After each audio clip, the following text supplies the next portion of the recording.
Hi, and welcome to Creepy Crime Story, where the darkest truths aren't imagined. They're real. Leicester runs quiet after midnight. Shops shutter, buses thin, streets fall to a hush. Late March 2016, that quiet broke in a way that reads simple on paper and complicated in life. A couple argued, a taxi driver made them get out, and within minutes the night shifted toward a death that didn't have to happen. The man was James Knight, 26. Hours later, a calm voice contacted emergency services. By dawn, detectives were already sketching a crime where time, not drama, would turn into the most persuasive witness. The spine of the night is solid. The pair had been out drinking in Leicester's city center. The dispute intensified inside a cab, enough that the driver pulled over and ordered them both out. Their path home from the city isn't hard to imagine and isn't left to imagination. Consistent witness accounts track them on foot in the direction of 25 Sylvan Street. On that route, a bystander noticed pushing, brief, ugly, and fast. What matters next is how quickly events compress. Doors rattle, voices escalate, then thin out. A body goes down on or near the threshold. Time, for a few minutes, doesn't just pass. It leaves marks, calls made, calls not made, words said, words softened. When the 999 call is finally placed, the tone is composed. The caller explains that James had been fine earlier. That phrasing matters. To first responders, fine earlier is a flag, not a verdict. Composure over the phone never proves calm at the scene. It simply becomes one more data point to test against what paramedics and officers find. The first uniforms arrive and report a living room that does not look like a traditional break-in. No smashed panes, no splintered jam, no ransacked drawers. The air in the room is more telling than the noise on the street. Minimal disturbance, focused movement, the kind of quiet anomalies that show up once you've seen enough ordinary homes at extraordinary moments. James is unresponsive. Aid begins. The caller's clothing is different from what some witnesses remember earlier in the night, a detail that might be innocent or significant but cannot be ignored. Neighbors and a family member try to help.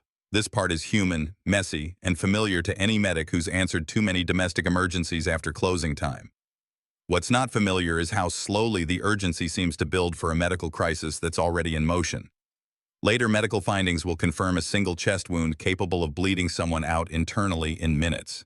That's not speculation, it's vascular reality. When minutes count, words can mislead. The first work at a scene like this isn't about hunches. It's about time. Officers lock down the basics: when the taxi driver set them down, when a neighbor heard raised voices, when the door rattled, when the collapse happened, when the 999 call hit the board. Dispatch records and KAD timestamps are not romance. They're the metronome that keeps a case honest. The job now is to align that metronome with what's still visible in the home: the thermostat setting and light switches, the position of a chair, a door left just slightly off true. Details like that can be noise in one house and signal in another. Tonight, they're signal.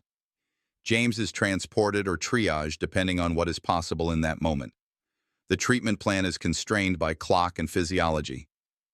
Investigators begin parallel tracks, one to preserve life, one to preserve evidence. Even in a straightforward domestic setting, the preservation track isn't automatic. Every step has to be lawful and minimal. Entry is documented, gloves change as often as needed, the path in and out of the home is controlled. Logs note who crosses the threshold and why. Nothing is touched that doesn't have to be. The rule is simple: observe first, then choose what to disturb, if anything. The narrative some people offer on a curb at 3 in the morning is notoriously flexible. He was fine earlier. We argued, sure, but nothing serious. Security downtown roughed him up. Those statements are recorded without judgment. They will be tested against the only 3 things that don't change under pressure: the clock, the body, and the location. It is not the job of the first team through the door to name an offender.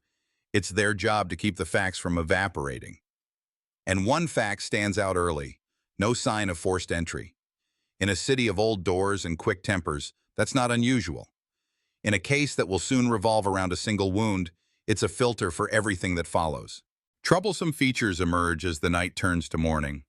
There is no immediate identification of the implement responsible for the injury. That absence narrows possibilities without resolving them. If you can't see a weapon, you ask where it went, whether it exists elsewhere in the house, whether it was removed, and by whom.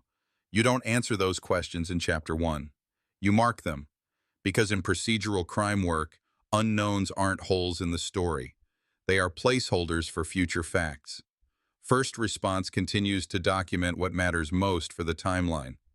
Officers run down the taxi detail and capture the driver's account while the night is still recent. They check whether cameras on the route back towards Sylvan Street, shop fronts, a council lens, a transport hub, picked up usable movement, even if only as timestamps and directionality.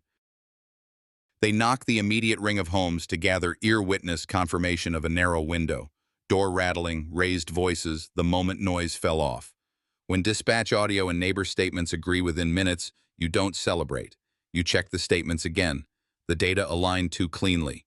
Sometimes that was the problem. James Knight remains the center of the file. That may sound obvious, but domestic cases can drift toward the loudest voice or the most dramatic claim. James's condition, his last known well time, and the medical trajectory that flows from a single chest wound will anchor this investigation long after the talking ends. A quieter truth is also taking shape. In cases like this, the difference between survival and fatality is often not the lethality of the weapon, but the latency of the response. That isn't finger-pointing, it's math written in pulse and pressure. The presence of friends or family during the initial minutes after the collapse creates both risk and value for the case. Risk, because well-meaning people move things, open doors, wipe counters, or adjust a body while trying to help. Value, because those same people can fix times and phrases no camera can. Investigators capture short, clean statements while memories are fresh and before anyone has a chance, intentionally or not, to compare notes. Every verb matters. Said, shouted, whispered, collapsed, called, waited. Each one will be played back later against the clinical record. From the doorway inward, responders manage their footprint. The living room is sketched as found. What's on the floor, what's on the sofa, whether the front door sits fully closed or just shy of latch. Nothing here suggests a burglary or a stranger in flight. Nothing here yet answers where the weapon is. Those are not contradictions. They are the posture of an early scene that will need a full forensic pass. That pass won't happen in the first hour, not if you want it done right. It will happen when the home becomes a controlled environment and technicians can work in standard sequence, wide to mid to macro, latent where probative, and targeted sampling guided by behavior, not by curiosity. The caller's manner stays measured. That tone will be tested later against two independent systems, the medical clock and the neighborhood's overnight soundscape. Was the call placed within minutes of the collapse, or did the story move faster than the phone? Did the narrative shift from downtown blame to doorstep emergency only after the situation worsened? You don't answer those questions in voiceover with certainty at this stage. You frame them and let the record answer in due course. This is a crime report, not a confession script. A note on culture and expectation. In many American cities, a night like this would likely include a 911 reference and a patrol car dash cam. Here, we're in the UK, 999, Crown Court, different statutes, same physics. The human factors do not change with jurisdiction. Alcohol accelerates, arguments shorten, medical windows close. What cuts through the noise is care with the clock and care with the room. If you hold those steady, the rest of the case can afford to move more slowly. As the sun comes up over Leicester, the first shift has done what matters most: prevent loss of evidence and loss of sequence. A proper forensic scene will follow. A medical examination will turn injury into mechanism. Digital inquiry will check if devices were active or dark when minutes mattered most. Financials may or may not move the needle. But time, the humble, unfashionable metric of so many domestic homicides, has already made its argument. It says a lot without adjectives. It tells you when help was asked for and when it wasn't. If you've watched enough Dateline or 48 Hours, you've seen cases stretched thin by speculation. That isn't this story. This one moves on structure. City center to taxi, taxi to footpath, footpath to Sylvan Street to collapse, collapse to call. That structure does not tell you why. It tells you when, and when is how real work starts. Bridge to next section. With the clock stabilized and the address secured, the location becomes a controlled scene. What's inside and what isn't will speak next. The scene at 25 Sylvan Street is secured before the sun clears the rooftops. Entry and exit are logged, a single path is taped, and the interior is preserved in the condition first responders found it. This is not theater, it is containment. The address and the strip of pavement outside function as one continuous environment. The aim today is simple and narrow. Determine what inside the home speaks to a sudden collapse and whether the room supports or undermines what was said during the night. A supervisor authorizes a standard minimal disturbance workflow. Photographs run wide to mid to macro. Door hardware, window latches, and light switches are documented as found. Nothing in the living room points to a forced entry. No splintered jamb, no broken pane, no sign that an unknown intruder fought through the front. The furniture reads lived in, not overturned. These are not dramatic facts, but in domestic crime work, no forced entry is a finding that narrows the field of plausible explanations. It doesn't answer who did what. It filters what could have happened. The floor near the front sitting area is recorded clinically for visible staining consistent with an acute event. No gore, no speculation, just placement, size, and relation to the doorway and soft furnishings. A senior CS investigator notes that the exact point of infliction cannot be fixed by sight alone. The pattern is compatible with an injury occurring inside the room or at the threshold before movement inward. That limit matters. Good cases acknowledge what cannot be proven as quickly as what can. Technicians prioritize quiet anomalies. Car keys are present, drawers look undisturbed, high-traffic surfaces, including the inside handle of the front door and the leading edge of the coffee table, are swabbed selectively for touch DNA. Latent processing targets, door hardware, and a small set of likely contact points. Footwear impressions are screened on hard surfaces and entry mats. If they don't present clearly, they are not forced into a record. The thermostat setting, window positions, and the state of interior lights are logged, because those small environment controls often contradict later stories about who left, who stayed, and when. Out front, the curb lane and the short run of sidewalk become the street side half of the same scene. Officers re-walk the path witnesses would have taken toward the door and mark where an ear witness placed the rattling and the moment noise dropped off. The sound map is crude, but useful. In towns like Leicester, murders aren't just crimes. They tear at the fabric of a quiet street. The neighbors remember what broke the silence and when. Their timestamps will later be tested against dispatch audio and medical deterioration windows. For now, they fix a narrow band of minutes in which something decisive occurred. A search for the implement begins as soon as the interior is stabilized. Cupboards are checked visually, not rifled. Under sofa space is illuminated and photographed. The kitchen layout is captured, including block holders and empty slots. Nothing obviously consistent with a recent stabbing is found in the first pass. That absence is not a hole in the case, it is a direction of travel. The perimeter grid expands from the doorstep outward, front garden, curb line, bins up the street, until an item of interest is recovered later that afternoon from a bin on Sylvan Street. It is consistent with a household steak knife, and it is packaged immediately with clean gloves, separate evidence bags, and proper seals. Chain of custody notes are signed on the spot, then repeated at the lab intake. The timing of that recovery, later that same day, will matter in court. It links a domestic interior to a public receptacle within walking distance, consistent with a removal rather than a loss.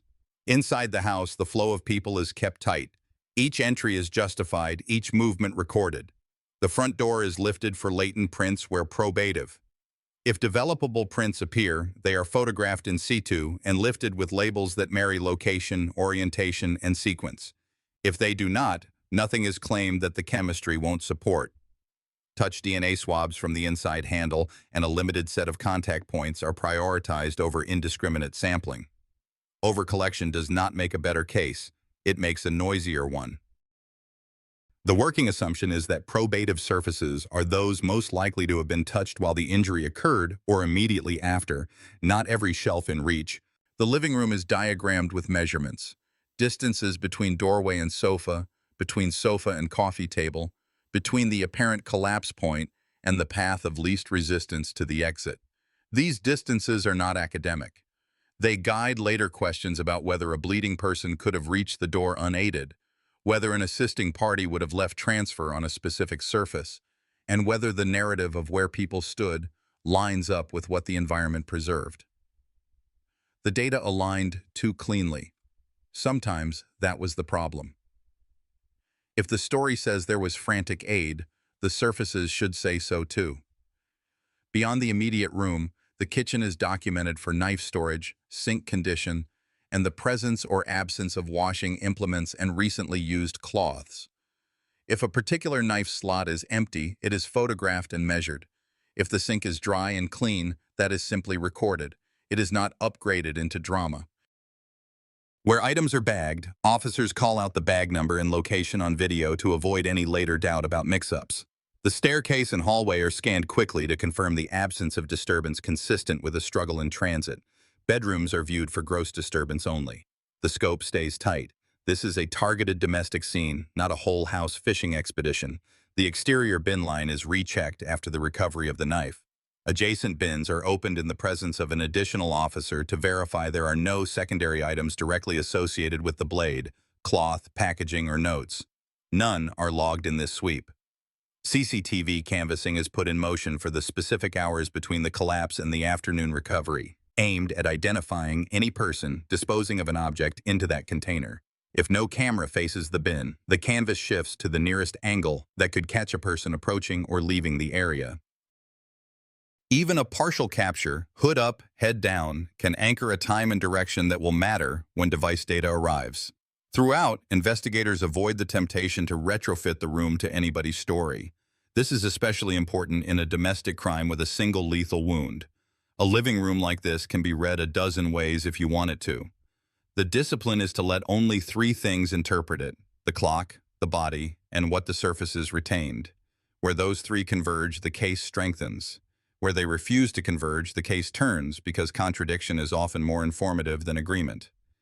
Before the team signs off for the day, a senior examiner conducts a reverse tour, a second walkthrough performed with the explicit goal of finding nothing new. It is a quality control step. If the scene still reads the same after the adrenaline cools, the documentation was likely good. The address holds steady. One scene, no forced entry, a domestic interior that shows limited disruption, and a blade traced to a bin on the same street within hours. In a profession hungry for definitive answers, these are incremental findings, but they build a spine that will hold when the case faces cross-examination. The human layer is not ignored. Rooms tell you who lived there, and sometimes who loved or feared there, but the language of a home can mislead. A tidy space does not absolve, and a messy one does not convict. What matters in this house is not taste, it is sequence. In that spirit, technicians resist saying more than the environment supports. The purpose is not to vindicate a narrative. It is to preserve one community's chance to know what actually happened between a front door and a sitting room on a short Leicester street. With the scene stabilized and the implement secured to a location and a time, the investigation shifts to signals, devices, calls, and accounts that either reinforce the room or undermine it. The hours following James Knight's death forced detectives to step away from the physical scene and turn toward the invisible records of communication. In modern crime investigations, phones, texts, and call logs act as silent witnesses. That night in Leicester, investigators moved quickly to secure the mobile devices belonging to both James and his partner. What they found was not a flood of activity, but an unnerving quiet. The timeline reconstructed from telecom data revealed bursts of messaging earlier in the evening, casual exchanges with friends, calls to arrange transport, the type of background noise that usually follows a night out. But just before midnight, the trail went cold. No more outgoing calls, no incoming texts answered. The silence stretched until a single 9-minute call was placed after James collapsed, matching the timestamp of the emergency response records. That silence was just as important as any piece of spoken evidence, and for investigators it posed a difficult question. Was this gap deliberate or circumstantial? Inside the home there was little to suggest chaos. No broken locks, no smashed doors, no forced entry of any kind. The furniture remained undisturbed. Yet something about the space felt incomplete. The television hummed softly, lights still on, but no phones charging, no background music running. For detectives familiar with domestic scenes, the absence of these small digital imprints stood out. A modern home tends to speak in electric hums and notification tones. This one was strangely muted. From the devices, analysts confirmed several things. Preliminary checks showed James had spoken to friends and family before heading home. Working records revealed the emergency call that followed the stabbing. Confirmed analysis pointed to no third-party interference, no hidden numbers, no stranger contacting the victim that night. Just as telling was the negative evidence: no forced entry, no suspicious withdrawals from either account, no unexplained travel records. Forensic examiners noted the data aligned almost too neatly, which in itself can sometimes be the problem. Geography made the reconstruction straightforward. Witnesses, including the taxi driver, placed the couple leaving a Leicester City bar, boarding the cab, and heading straight to Sylvan Street. No detours, no unexplained stops. It was a direct chain of movement: pub, taxi, residence. Within that narrow route, something fatal occurred. By the close of that first digital sweep, the profile of the crime had narrowed. A domestic setting, no outside intruder, and a communication blackout in the critical moments before James Knight's life ended. For investigators, the silence was as loud as any confession. James Knight, 26, was not unknown in Leicester. Friends described him as warm when sober, volatile when drinking. That duality mattered, because in homicide investigations, understanding the victim's patterns, victimology, is as critical as the physical evidence. Detectives needed to know: was James predisposed to confrontation? Did his lifestyle place him in situations where escalation was predictable? The records confirmed part of the picture. On March 26, 2016, James and his girlfriend Emma were asked to leave a taxi after an argument. The driver later told police the exchange was so loud and aggressive he had no choice but to stop the car. That testimony became the first reliable marker of escalation.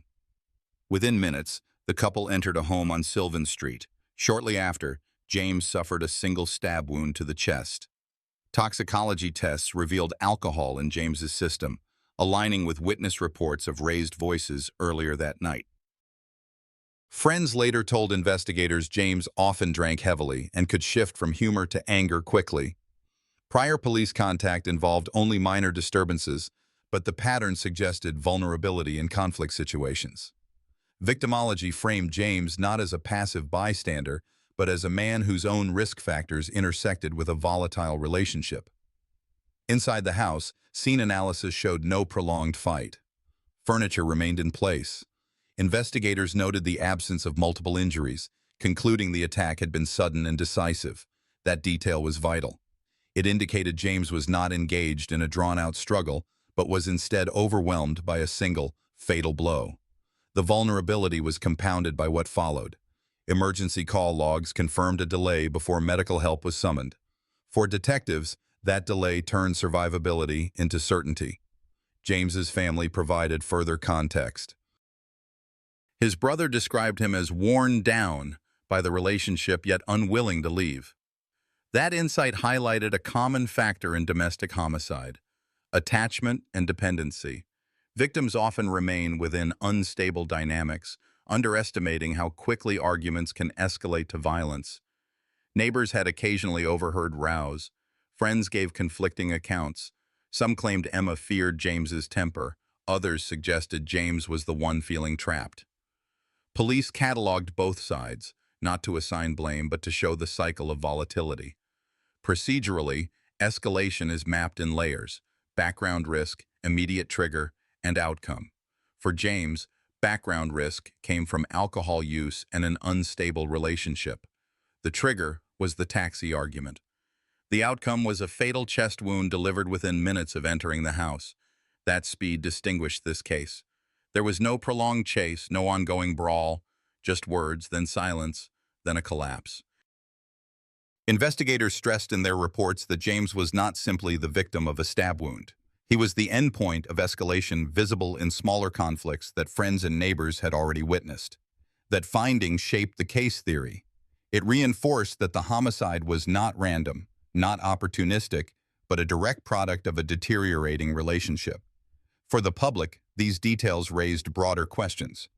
How often do repeated arguments and warnings get normalized until one night the risk becomes lethal? In Leicester, in 2016, those cycles converged in James Knight's final minutes. Prosecutors rarely move forward on instinct. They move on patterns of fact, layered until a narrative becomes unavoidable. In Leicester, the homicide of James Knight had been mapped across witness accounts, forensic timelines, and victimology, but the critical step was converting those layers into a charging theory, a version of events strong enough to stand before a jury.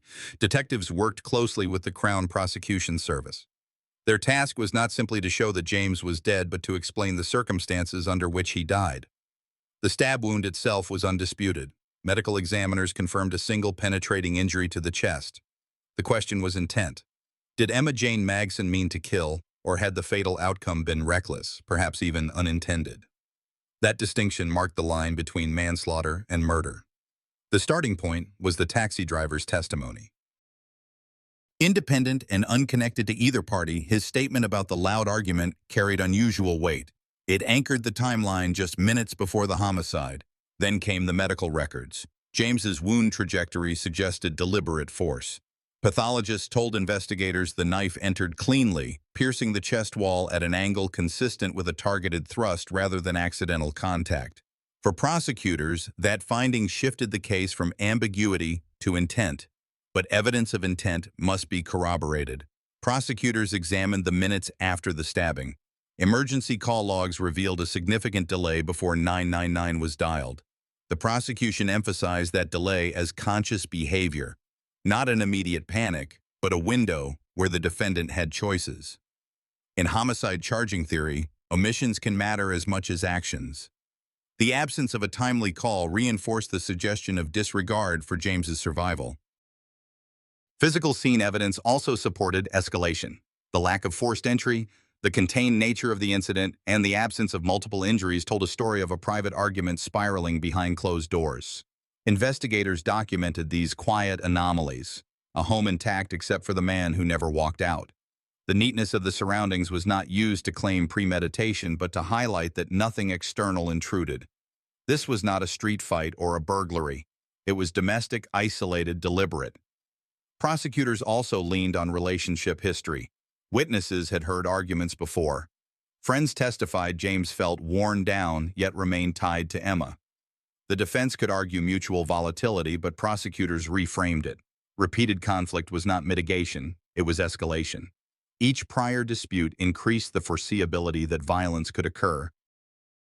That framing strengthened the case for intent.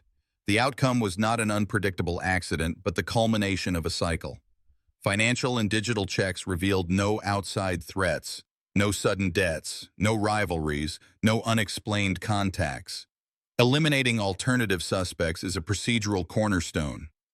Once those negatives were confirmed, the geography of the case narrowed to one house, two people, and a fatal wound. For charging theory, such containment is powerful. Jurors do not have to speculate about unseen intruders or complex conspiracies. The crime becomes a closed system. During pretrial hearings, prosecutors presented the medical findings with precision. They argued that the chest wound's depth and angle showed controlled application of force. The delay in calling emergency services was introduced not as an afterthought, but as a pivotal moment, an opportunity lost, a decision that turned survivability into certainty. Combined, these points shaped the core allegation. Emma intended to cause serious harm, and in law, that suffices for murder. The defense countered, portraying Emma as overwhelmed, frightened, and acting impulsively. They suggested the stabbing was a reaction, not a plan. They highlighted James's drinking and volatility, painting a picture of provocation. But the prosecution anticipated this. They did not deny James's flaws. Instead, they leaned on proportionality. A single stab to the chest with a kitchen knife was not proportionate to any argument. It was fatal force. Procedurally, the charging theory rested on three pillars: deliberate application of force, failure to seek immediate help, and a background of escalating conflict. Each element was documented, corroborated, and presented in sequence. Prosecutors knew jurors respond not just to facts, but to patterns. Here, the pattern was clear: argument, isolation, fatal wound, delayed call. By late 2016, the Crown brought the charge of murder. Conviction did not come easily. Appeals followed, and in 2021, a retrial again examined those same facts.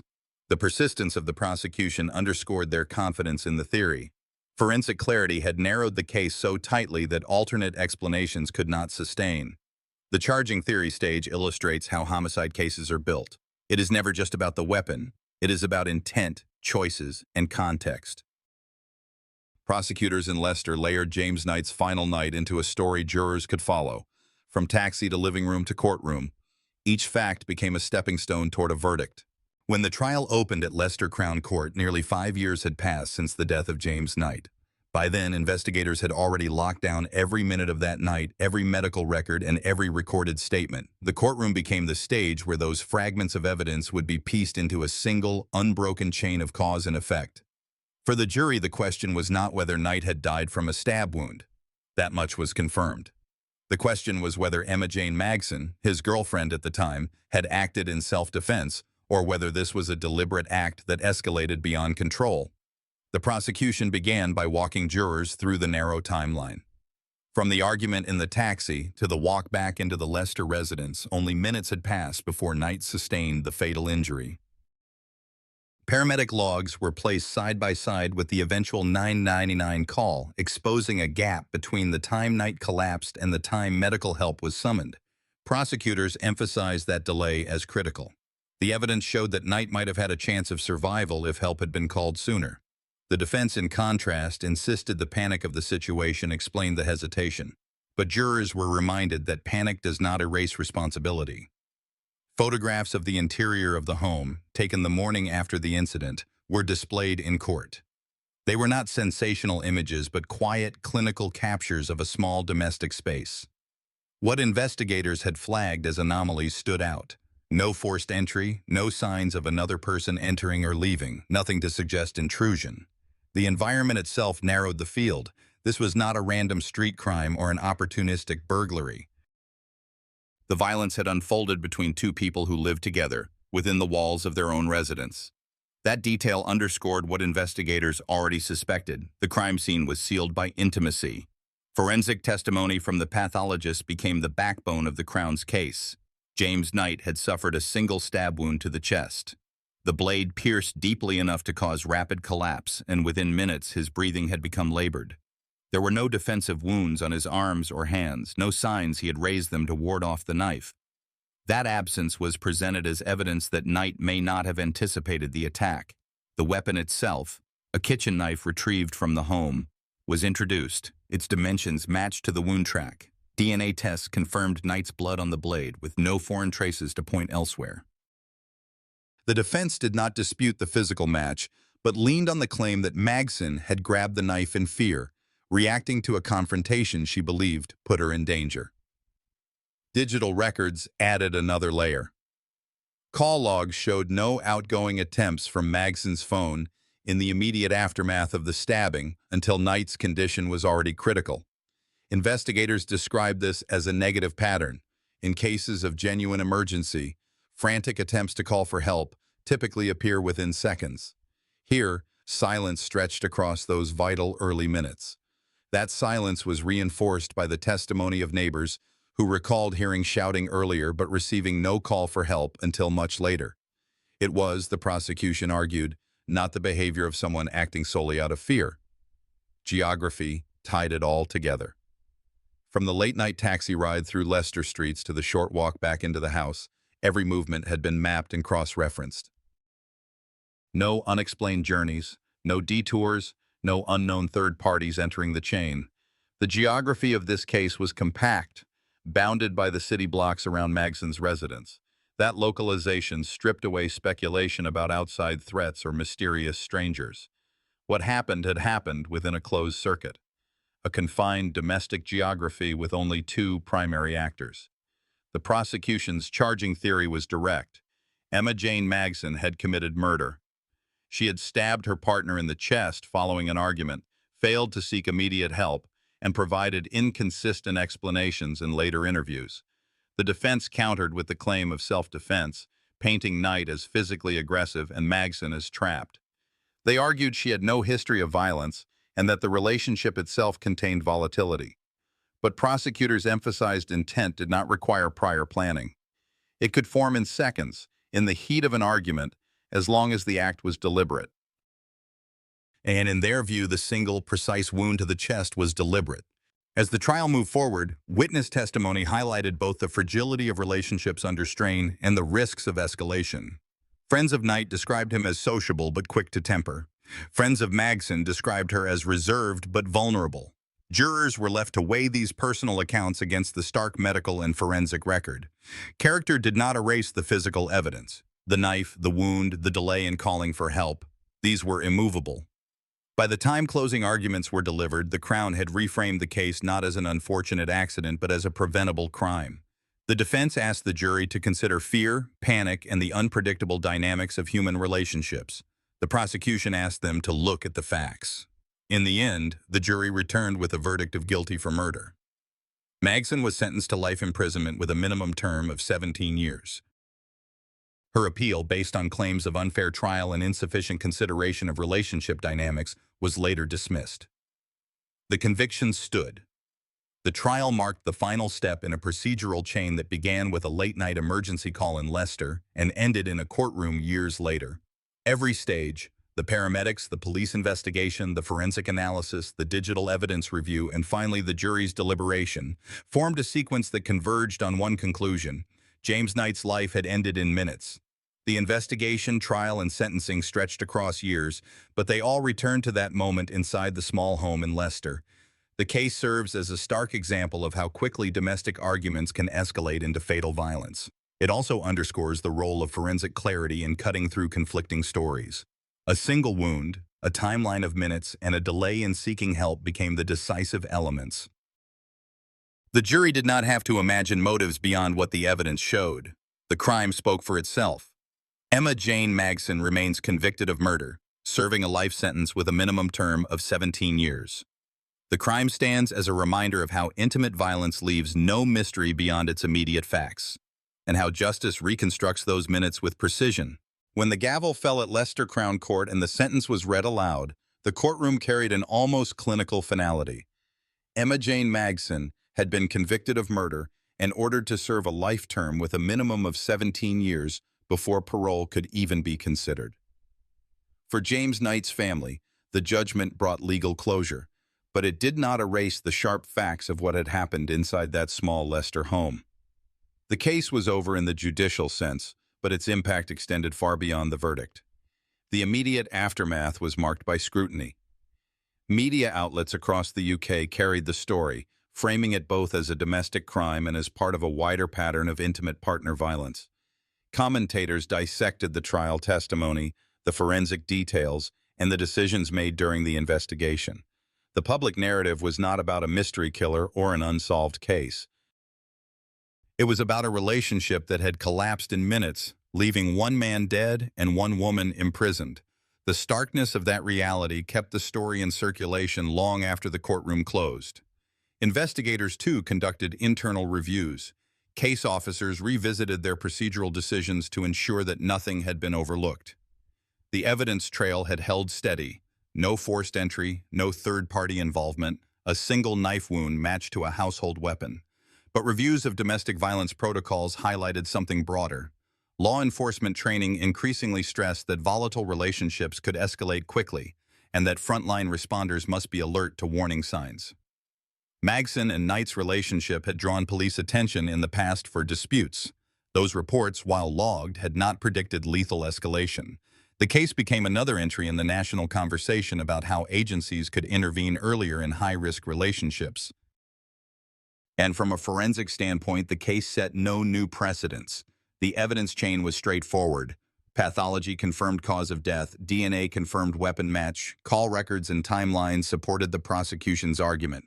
Yet the case underscored how even when forensic evidence is limited, one knife, one wound, one delay in calling for help, the procedural weight of assembling it can determine the outcome.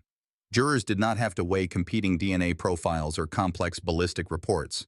They were asked to weigh silence, delay, and intent. The simplicity of that evidence profile became the foundation of the conviction. On the defense side, the aftermath involved appeals.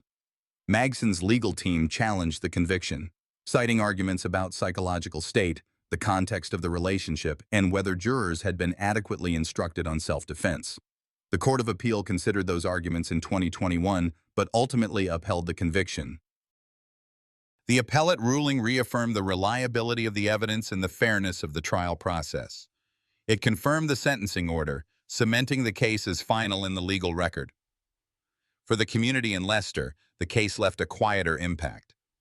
In neighborhoods where both Magson and Knight had lived, residents recalled seeing them together in public, sometimes arguing, sometimes reconciled.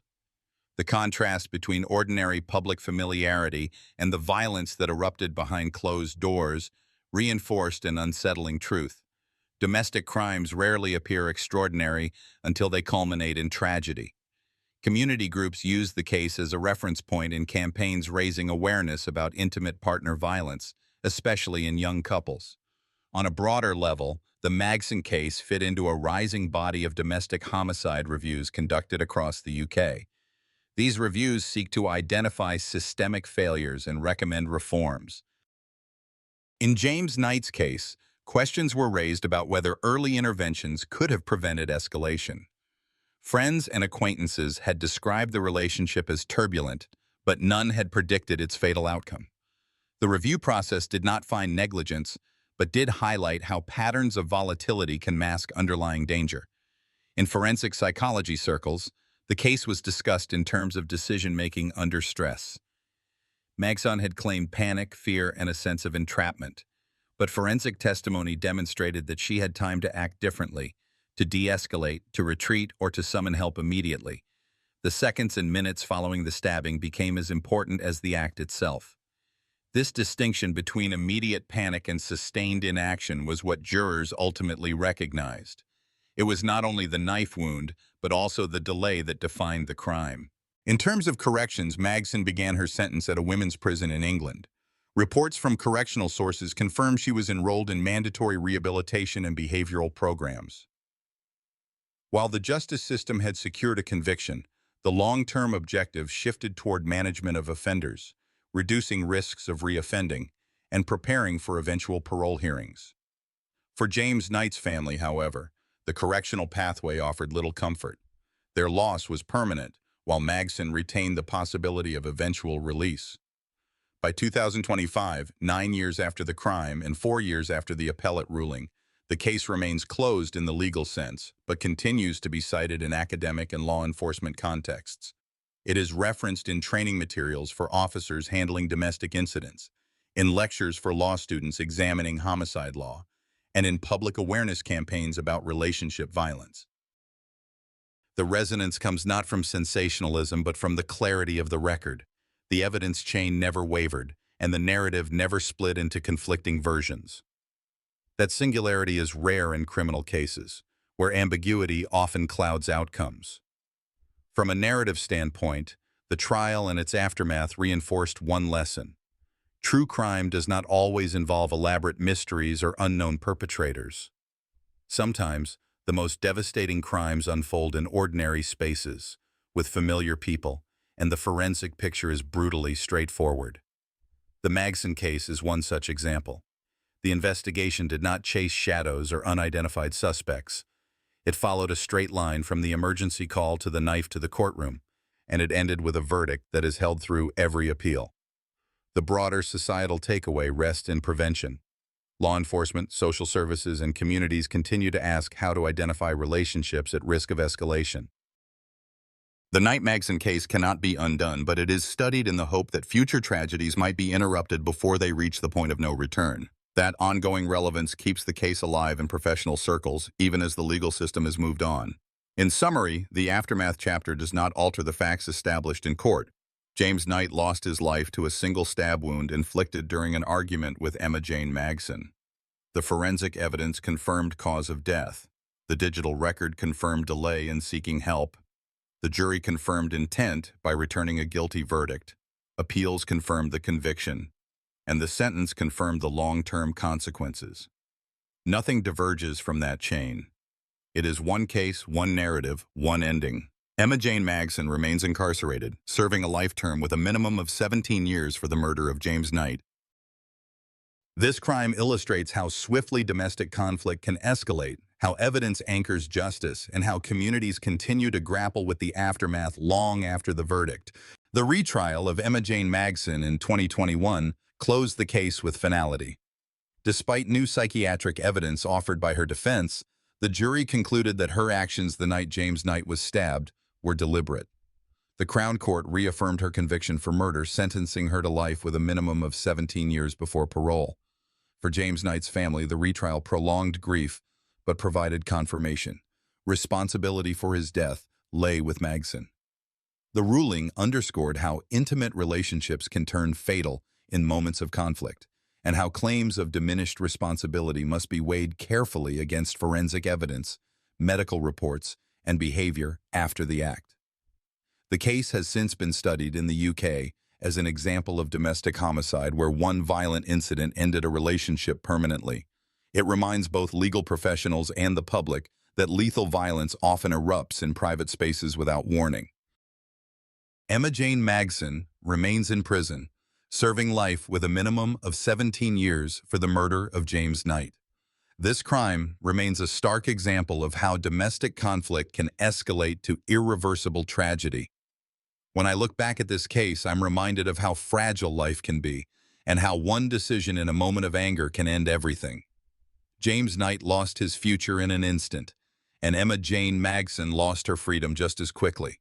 For us, it's a harsh but important lesson. Violence in relationships doesn't just hurt in the moment, it destroys lives forever. In the U.S., where family and community are the backbone of our culture, stories like this are a reminder to seek help, to break cycles of conflict before they escalate into crime. So I'd like to ask you, what do you think we can do better, as families and as communities, to stop tragedies like this from happening? If this story struck a chord with you, let me know in the comments. Share where you're watching from, or tell me your perspective. And if you didn't connect with this video, I still want to hear why. Your feedback helps shape the next story. If you found this case meaningful, please hit subscribe so you don't miss the next true crime story. Your voice matters here, and together we can keep the conversation going.